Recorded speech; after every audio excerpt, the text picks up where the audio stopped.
My name is Grace Harrison, and the morning of my 6th wedding anniversary, I found a notary appointment card on my own kitchen counter with a company name on it that I had never heard my husband say out loud. I almost didn't notice it. I was elbow deep in a roasting pan, going over the timing for that night's dinner, when I saw the little card sitting under the fruit bowl like it had been set down in a hurry and forgotten. Meridian Sable Holdings, a date, a time, an address downtown. My husband's name, printed in someone else's handwriting. Mark came into the kitchen a minute later, keys already in his hand, half a granola bar in his mouth. "You're going to be late," I said, holding up the card. "What's this?" He looked at it the way people look at something they hoped nobody would look at. "It's nothing, just some paperwork with my parents' company. I'll explain tonight." Then he kissed the top of my head and was gone before I could ask a second question. I am 52 years old. I spent 22 years in the United States Army, most of them in intelligence work, and I have built an entire career, both in uniform and after it, on one very simple principle. When somebody tells you a piece of paper is nothing, that is usually the exact moment you should look at the piece of paper a little longer. I didn't chase him out to the car. I put the notary card in the drawer where I kept my old field notebook, the olive green one I hadn't opened in 3 years, and I told myself it was probably exactly what he said it was. Family business. Nothing. I had a dinner to cook and in-laws to survive, and some instincts are better left alone until you actually need them. I was wrong about that, but it would take me the rest of that day to understand how wrong. I met Mark Whitfield 4 years after I retired from the Army, at a conference in Denver where a man in an expensive suit asked me, without a trace of irony, whether I did the typing for the intelligence shop I used to run. I told him I did the typing, the briefings, the source validation, and occasionally the parts of the mission nobody wanted to write down. He told me he'd been listening instead of waiting for his turn to talk. We married 2 years later. It was a second marriage for both of us. My first husband, David Reyes, had been an Army major, a good man, and he had died in a training accident at a stateside installation that was later found to involve a contractor who had cut corners on a retaining wall nobody had bothered to re-inspect. There was an investigation, there was a settlement. There is a folded flag I still keep in a cedar box in the closet, and a habit I never fully broke of glancing at load specifications on buildings I have no professional reason to be inside of. I do not tell that story often. I am telling it now because it matters to what happened at my dinner table, more than anyone sitting at it that night could have known. After David, I told myself I was done with rooms where the wrong piece of paper could take someone I loved away from me. Mark, an engineer who checked his own math 3 times out of habit, and once told me on our second date that a bridge is really just a very long, very public promise, felt like the opposite of risk. We bought a small house outside Bozeman with a view of the Bridger Range, and I built a quiet second career doing compliance audit work for a small consulting firm run by another veteran. The unglamorous end of the business, reviewing federal contract files, checking whether the paperwork a company filed actually matched what got built. It suited me. I had spent 22 years learning to find the one sentence in 100 pages that mattered. I wasn't interested in stopping just because I'd traded a uniform for a cardigan. None of which explained 6 years later why a stranger's handwriting was spelling my husband's name on a card I'd never once heard him mention. Mark's parents, Richard and Eleanor Whitfield, ran an engineering firm outside Boston that built things for people with a lot of money and, increasingly, for the federal government. They had never been to Montana. They had never, as far as I could tell, been anywhere that didn't have a doorman. When Mark told them we were getting married, his mother's first question, relayed to me secondhand, was whether I had served in some administrative capacity. I let people believe what they want to believe about me. It has never bothered me much. A woman who spent 2 decades doing sensitive work learns early that being underestimated is not an insult. It is a resource. This was their first visit to our house, 6 years into the marriage. And it had taken an anniversary, and I would come to understand a deadline of their own to finally get them on a plane. That evening, Richard and Eleanor arrived at our house in a rental car, too clean for our road, dressed for a restaurant we didn't have in our town. Eleanor complimented our dishware in a tone that managed to compliment nothing at all. Richard shook my hand like he was checking for calluses. Dinner started fine, in the careful way dinners with people who don't like you start fine.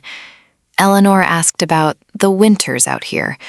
Richard asked Mark about the state of civil engineering contracts in the Mountain West and answered his own question before Mark could. I refilled water glasses and let the conversation happen around me, the way I used to let conversations happen around me in rooms where the real information was never in what people said on purpose. It didn't stay fine. Somewhere between the salad and the entree, Eleanor asked with the particular brightness of someone who already knows the answer will be small, what exactly I did for work these days. I told her the truth. Compliance auditing, mostly federal contracts, nothing glamorous. She smiled the way she'd smiled at the dishware. So, paperwork, she said. That must be a nice, quiet change after the army. It has its moments, I said. Richard, without looking up from his plate, remarked to Mark that he hoped Grace understood how much was at stake for the family this year, and that he assumed she wouldn't take it personally if certain conversations happened in a manner she wasn't fully equipped to follow. Mark's ears went red. He didn't correct his father.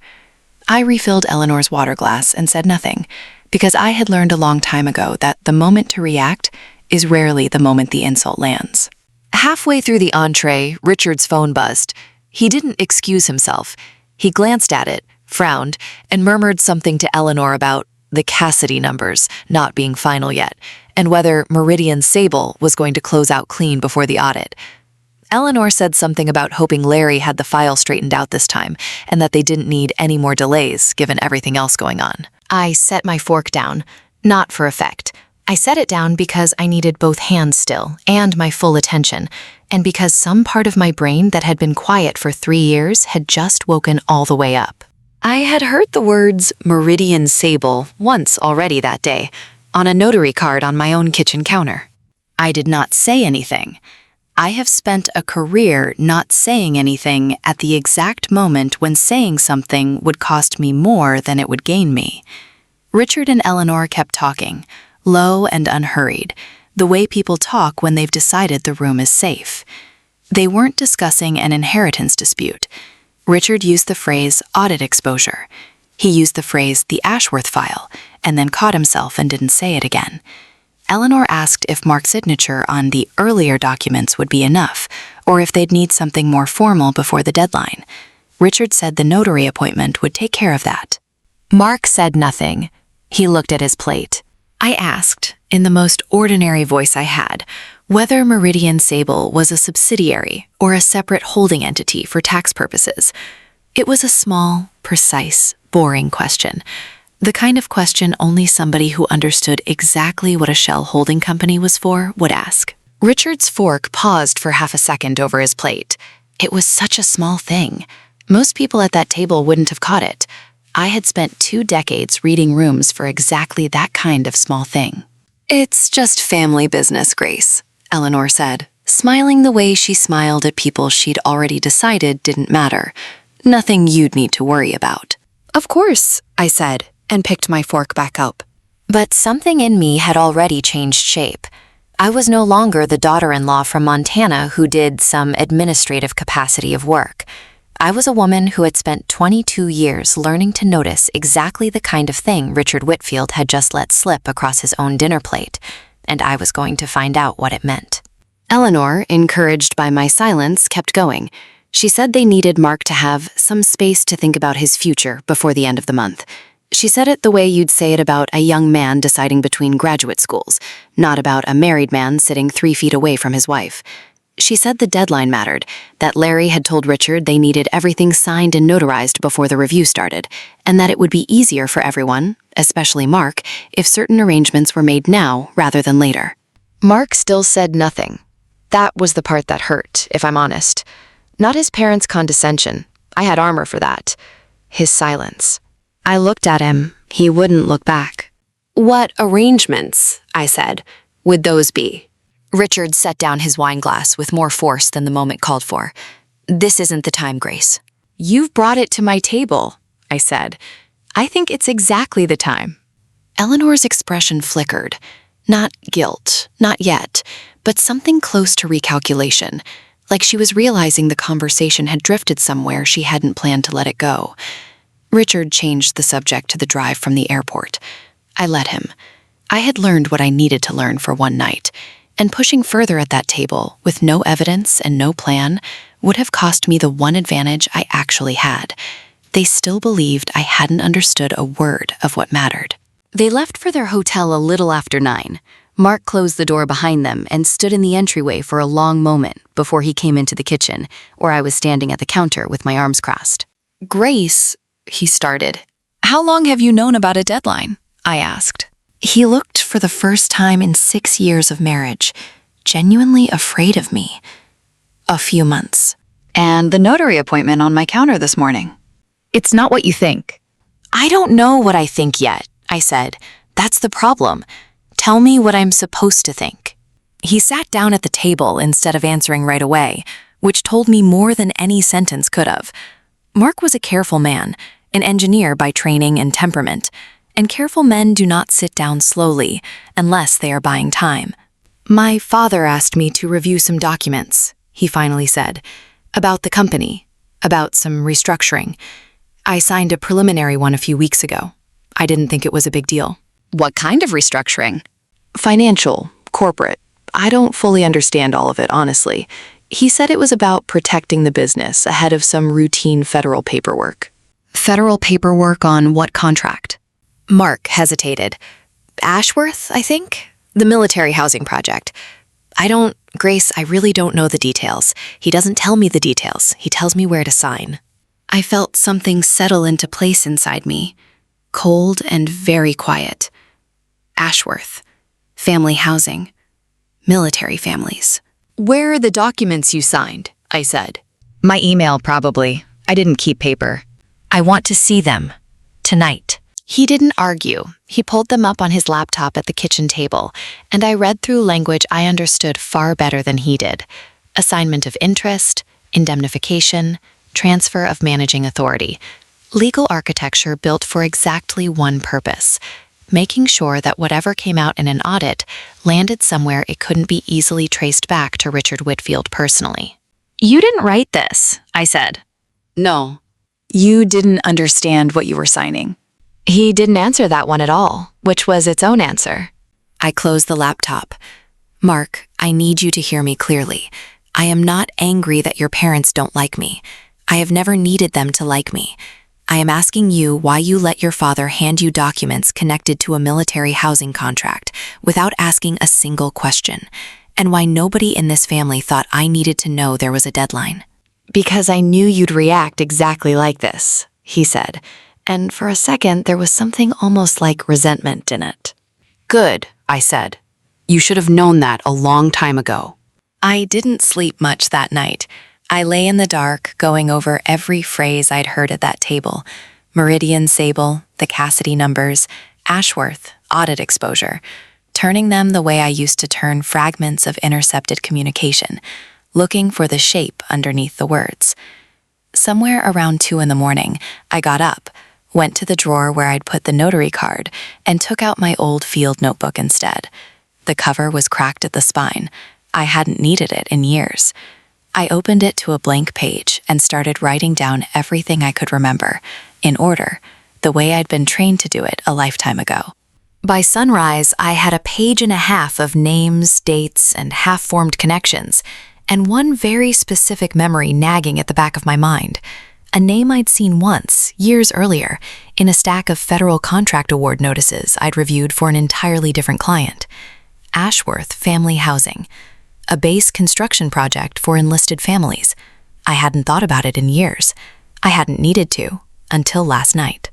I made coffee I didn't drink, and sat at my desk with the notebook open in front of me, and I did the thing I actually know how to do. I stopped reacting and started building a case, the way I'd been trained to.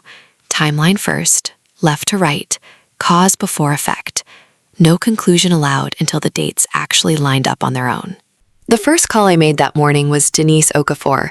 Denise and I had come up together, 2 women in a career field that didn't have many of either, and she'd stayed in longer than I had, moving eventually into contract compliance review work, the unglamorous end of the business, where fraud actually gets caught. She picked up on the second ring. "Grace Harrison," she said. "It's been a year. What's wrong?" "I need to ask you something, and I need you to tell me if I'm overreacting." "You never overreact. What is it?" I gave her what I had: Meridian Sable Holdings, the Cassidy numbers, Ashworth Family Housing, a company called Whitfield Sable Engineering Group, an audit deadline inside of 2 weeks. She was quiet for a long moment. I can't act on a phone call, she said finally. You know that. Send me something I can actually put my name on. Public filings, contract numbers, anything with a paper trail, and I'll look. I'm not promising anything until I see it. It wasn't the answer I wanted. It was, I reminded myself, exactly the answer I would have given if our positions were reversed. Nothing moves on a hunch. Everything moves on a record. Give me a day, I said. I spent most of that day at my desk doing the kind of work I'd once done for a living and hadn't done in years for myself. Pulling public federal contract award data, cross-referencing subcontractor listings, tracing a holding company's name through state filing databases until it connected, eventually, to a registered agent whose address matched a suite 2 floors below Whitfield Sable Engineering Group's headquarters in Boston. Meridian Sable Holdings had been incorporated 14 months earlier. Its listed purpose was vague to the point of meaninglessness. Its only visible transaction history was a series of transfers, several of them within the last 8 months, totaling just over $2,300,000. I sent Denise everything I had by early evening, with a short note. This is what I can find on my own. Tell me what's missing. She called back within the hour, her voice different, flatter, more careful, the voice she used when something had stopped being theoretical. There's a name attached to one of these subcontractor filings I want to run down, she said. Sam Delgado, structural engineer, worked for Whitfield Sable until about 5 months ago, when he got quietly reassigned off the Ashworth project. There's a compliance complaint filed internally around the same time. It never went anywhere. I want to talk to him before I say anything else to you. Do it, I said. How much time do we have? You said 2 weeks. Try 11 days. She was quiet again. Grace, if this is what it looks like, falsified structural certifications on family housing, this isn't a family dispute anymore. This is a federal matter. You understand that? I understand it better than most people would, I said. That's the whole problem. 2 days later, the deadline stopped being an abstraction. Richard called Mark directly on a Tuesday evening, and I stood close enough in the kitchen to hear most of it. Richard's voice, even through a phone speaker, had the particular cheerfulness of a man closing a deal he didn't think anyone would examine too closely. The notary's confirmed for Thursday morning, 10 o'clock, same office, he said. I need the full packet signed this time, not the preliminary. Larry's tightening things up before the review, and honestly, Mark, the sooner your interests are cleanly separated from the joint accounts, the easier this all goes for everyone, including Grace. Nobody wants her name attached to something that isn't hers to worry about. Mark said, okay, 3 times in a row, the way he did when he wanted a conversation to be over more than he wanted to understand it. He brought the new packet home himself that night, unopened, and set it on the kitchen table like it might go off. He wants this done Thursday, he said. I read through it standing at the counter, coat still on. It was worse than what he'd signed before. Not just an assignment of his interest in certain family accounts this time, but buried in an appendix I nearly missed on my first pass, co-signing authority over a joint line of credit that happened to be secured, in part, against equity in our own house. Richard wasn't just separating Mark from me on paper. He was quietly attaching a piece of our home to whatever cleanup he was doing in Boston. I looked at the notarization block on the last page. Thursday, 10 in the morning, the same downtown office, the same address as the card I'd found under the fruit bowl 6 days earlier. Then we have until Thursday, I said. Denise called again the next morning. She'd spoken with Sam Delgado. He was frightened, she said, and reluctant, and she didn't blame him. A 28-year-old engineer who'd raised a safety concern and gotten moved off a project for it wasn't going to trust 2 strangers with his career on the phone. It had taken her almost an hour to get him past the point of saying he couldn't talk about it, but he'd told her enough. He'd found discrepancies in structural certification paperwork for 2 of the Ashworth housing buildings, filed an internal report, and been told in writing that the matter had been reviewed and resolved.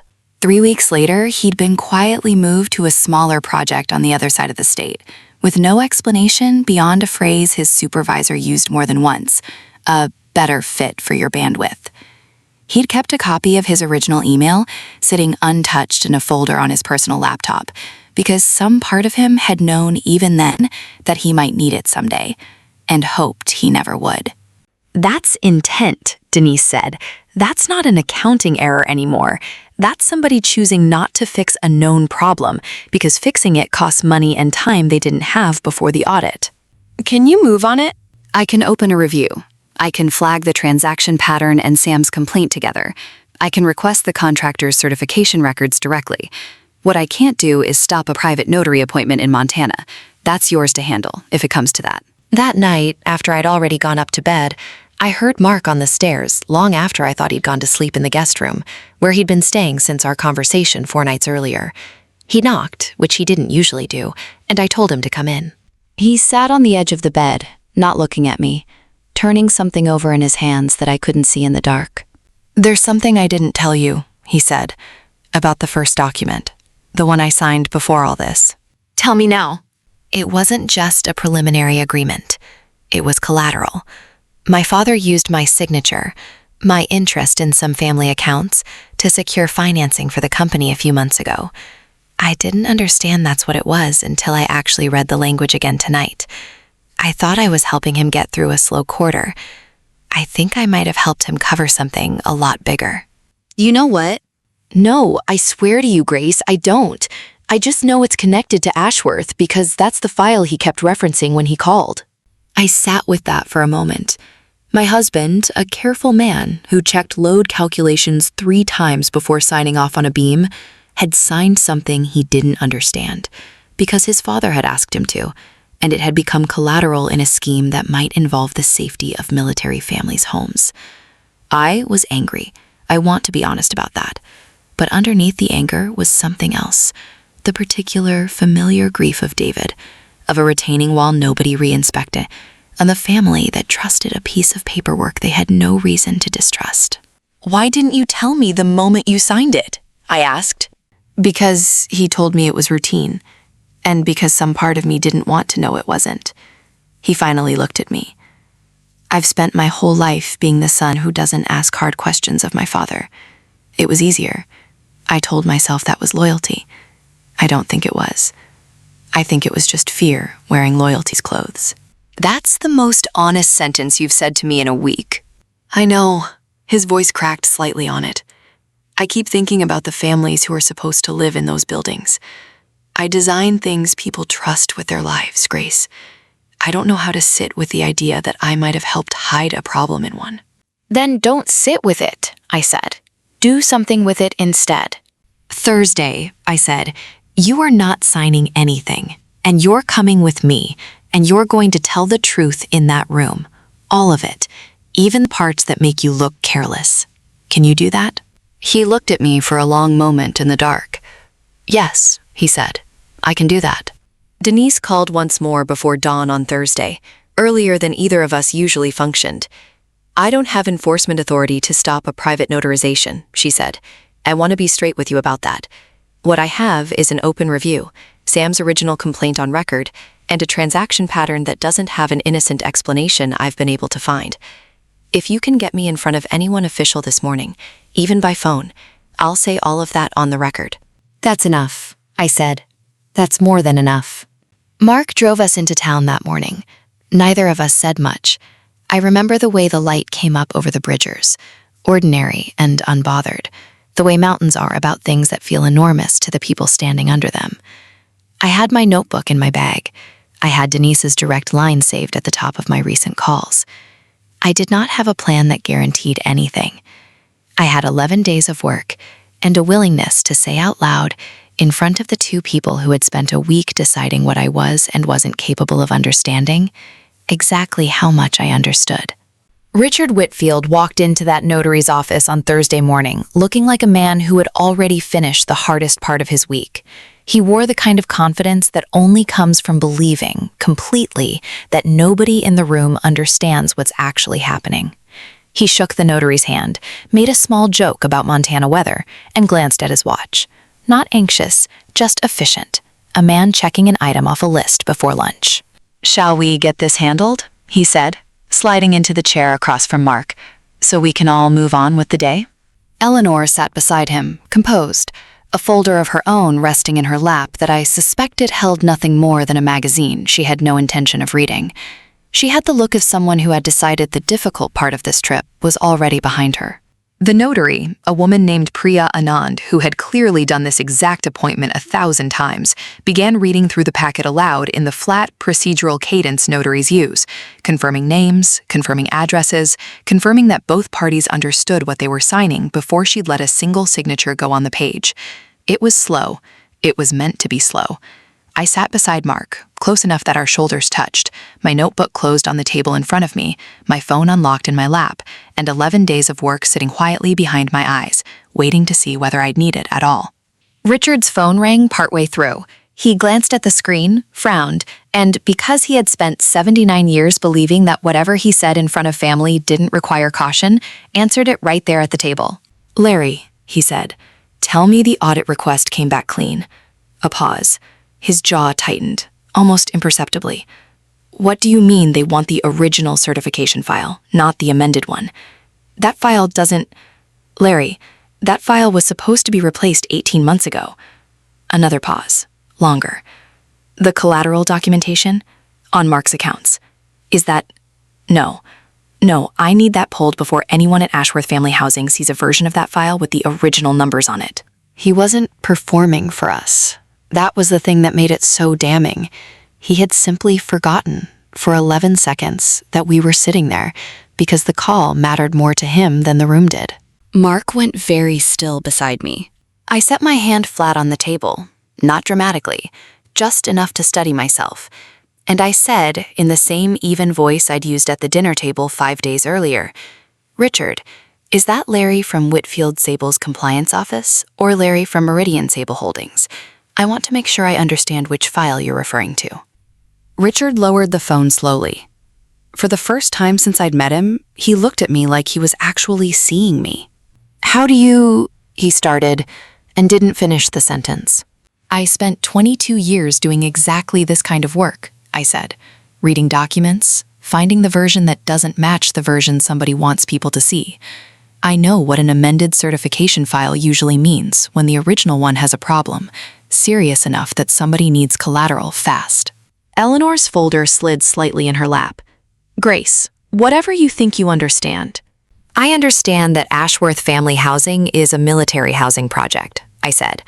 "I understand that your husband's company filed structural certifications on at least 2 buildings that a compliance engineer flagged as inconsistent, and that the engineer who raised it was quietly moved off the project and told the matter was resolved. I understand that Meridian Sable Holdings received over $2,300,000 in transfers over the past 8 months, and that Mark's signature was used to secure financing tied to the same period, right before a federal audit deadline. I understand that you needed him out of this marriage, and his interest in our shared property separated from mine before that audit went any further, because a compliance review looks a lot harder at a man's finances when his wife happens to be a former federal intelligence officer with a background in exactly this kind of fraud." The room was very quiet. Priya Anand had stopped reading. Her pen was still resting against the signature line. "That's not..." Richard said, and stopped. "I'd like to make one more call before anyone signs anything," I said, and dialed Denise on speaker, setting the phone on the table between us. She answered on the first ring, which told me she'd been waiting. "Grace." "I'm sitting with Richard Whitfield right now," I said. "He was just on the phone with someone named Larry about an original certification file for Ashworth Family Housing that was supposed to be replaced 18 months ago, and about collateral documentation tied to my husband's accounts that he wants pulled before anyone sees it." There was a brief pause, the sound of Denise pulling something up. "I have Sam Delgado's original complaint in front of me right now," she said, dated 14 months ago, flagging discrepancies in the exact certification records you just described. I also have the amended version filed 6 weeks later, which does not match the load specifications in Sam's original documentation. As of this morning, my office has opened a formal compliance review of Whitfield Sable Engineering Group's contract on the Ashworth Family Housing project, based on that complaint and the transaction pattern your wife sent me 2 days ago. I'd strongly advise against notarizing any transfer of assets connected to Mr. Whitfield's company until that review is complete. Richard's face did something I hadn't seen from him before.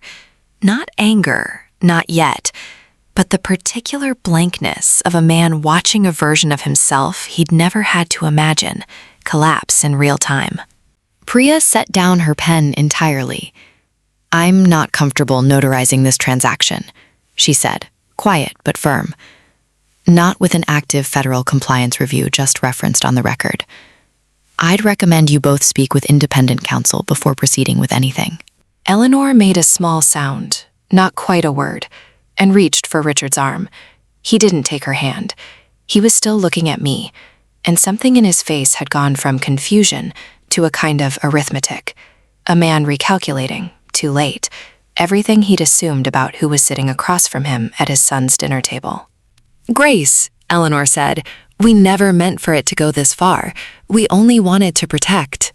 "I know what you meant to protect," I said. "It just wasn't Mark." Mark hadn't said a word since the phone call ended. He reached over now and closed the folder in front of him, the one with his signature waiting on the last page, and slid it back across the table, unsigned. The sound of it against the glass the only thing anyone in that room made for several seconds. "You let us think," he said slowly, "that you didn't understand a word of what we said at that table." "I let you think that," I said, "because I needed the 11 days it bought me. You didn't lose because I was clever, Richard. You lost because you built something that depended entirely on nobody in your family being capable of reading it. And you happened to marry your son to someone who reads exactly this kind of document for a living." He didn't answer. There wasn't an answer that would have helped him. We didn't stay long after that. There wasn't a scene, not really. No raised voices, no dramatic exit. Richard and Eleanor left the notary's office ahead of us, and I remember watching them through the window, standing on the sidewalk in the cold, not speaking to each other. Two people who had built an entire identity around being unassailable, and were now going to spend the next several months finding out they weren't. The federal review took most of the summer. I wasn't part of it beyond the initial referral. That wasn't my role, and I was careful to keep it that way. Denise's office worked the case properly, methodically, the way these things are supposed to work, pulling records, interviewing Sam Delgado formally, cross-checking every certification against as-built inspection reports. By August, Whitfield Sable Engineering Group's federal contracting privileges were suspended pending the outcome. The collateral transfer tied to Mark's accounts was voided, and the $2 million dollars that had moved through Meridian Sable Holdings was frozen, while investigators traced where it had actually gone. Sam Delgado kept his job, and as far as I know, was never quietly reassigned again. Months later, at a compliance conference Denise invited me to, I watched him get introduced as lead structural reviewer on a new housing project, one with an oversight process that actually worked the way it was supposed to. He thanked me. I told him he didn't owe me that. He was the one who'd written the complaint 14 months before I ever heard the name Ashworth, and he was the one who'd kept the email when it would have been easier to delete it. I just happened to be the person who finally had a reason to go looking for it. I won't pretend it was a clean victory, because it wasn't. And I don't think stories like this should end pretending it was.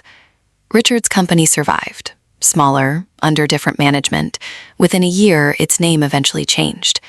He never apologized to me directly, in a way I fully believed, though there was a stiff, careful letter, months later, acknowledging that his choices had put the family and people who trusted us at unacceptable risk. Eleanor called me once that fall, not to apologize exactly, but to ask in a voice I'd never heard her use, whether I thought Mark would ever really trust his father again. I told her I didn't know. It was the truth. Mark and I spent that summer in a kind of quiet I hadn't expected marriage to require after 6 years. Separate accounts, audited and rebuilt from scratch. Evenings where we sat at that same kitchen table going over every document either of us had signed in the last 2 years, line by line, out loud. It wasn't romantic. It wasn't supposed to be. He asked me once, near the end of that summer, whether I could ever really see him as an equal again, after watching him sign things he didn't understand. I told him the truth. I told him that I had spent my whole career being underestimated by people who assumed competence only looked one way, and that I wasn't interested in doing the same thing to him, deciding once and for all exactly what he was capable of based on the worst afternoon of his life. But I also told him that trust wasn't something I was going to hand back in a single conversation, no matter how honest it was. It was going to be rebuilt the slow way, the way everything real gets rebuilt.